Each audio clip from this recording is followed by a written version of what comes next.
tipos de compuertas automatizadas por válvulas. Válvula de compuerta.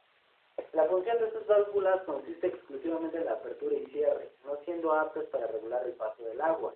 En caso de que el conducto posea una gran sección y por lo tanto el obturador de la válvula, se debería equilibrar las presiones a ambos lados de este antes de su apertura. Se consigue por medio de un circuito con válvula incorporada denominada válvula bypass o por extensión bypass. Dicho circuito se encuentra conectado en paralelo con el conducto general. Las válvulas de compuerta suelen utilizarse en los desagües de fondo. Válvulas mariposa. Al igual que las válvulas de compuerta, se utilizan solo para permitir o no el paso de las masas de agua. El cierre hermético entre el cuerpo de la válvula y el disco se consigue mediante el contacto de material sintético.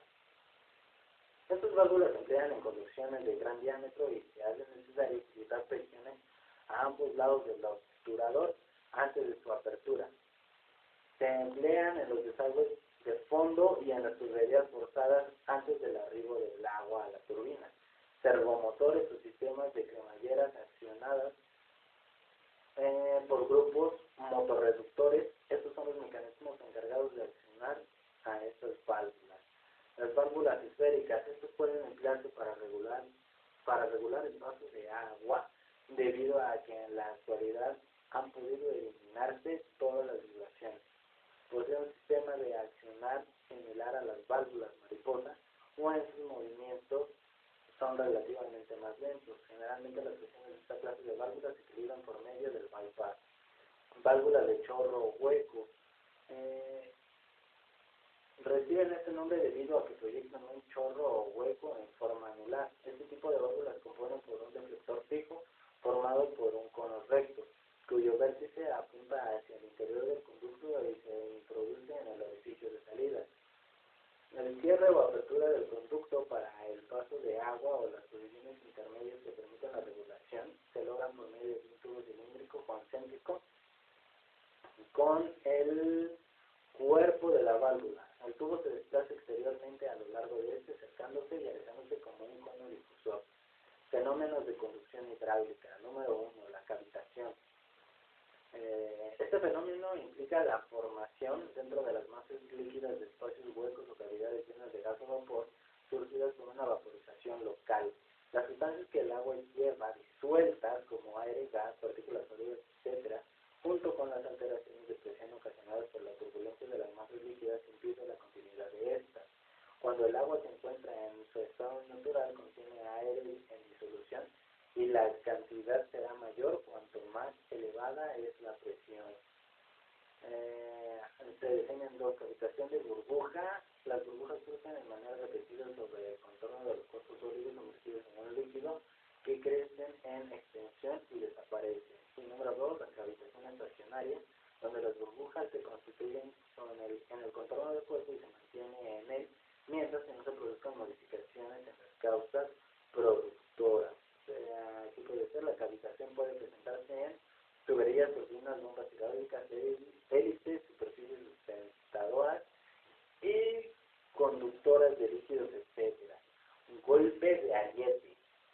Cuando se interrumpe con rapidez la circulación de un líquido que se transmita a cierta velocidad por un conducto, se originan fuertes variaciones de presión sobre las paredes interiores de este, y el dispositivo que frena el caudal suministrado como consecuencia de cambio brusco en el desplazamiento del líquido en el interior de la conducción cerrada.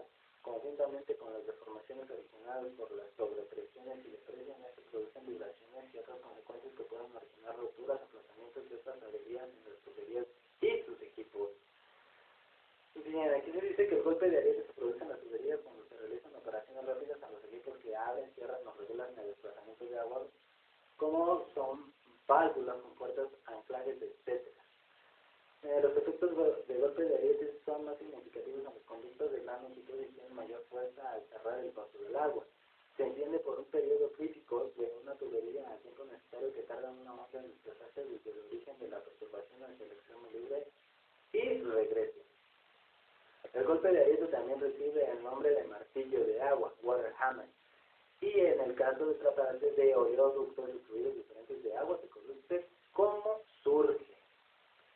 Vamos a pasar a centrales nucleares. Dice, la energía térmica obtenida a partir de la combustión de distintas sustancias es producto de un proceso de transformación química, es decir, la energía útil se genera en función de alteraciones de la manera en que los distintos átomos se combinan para formar moléculas. No obstante, la naturaleza propia de los átomos que intervienen no experimenta modificaciones.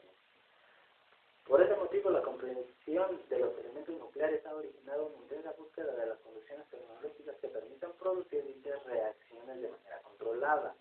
Este esfuerzo de mejorar tecnología tuvo dos objetivos distintos. Por un lado, se intentó determinar si los procesos de transformación nuclear regulados eran factibles de realizarse, de manera que la energía liberada causada por una gran reacción específica pudiera ser utilizada de manera eficiente. El alcance de la primera meta llevó a la construcción de 2 plantas nucleares generadoras de electricidad, mientras que la segunda dio lugar a los diferentes modelos de plantas nucleares que hay en la actualidad.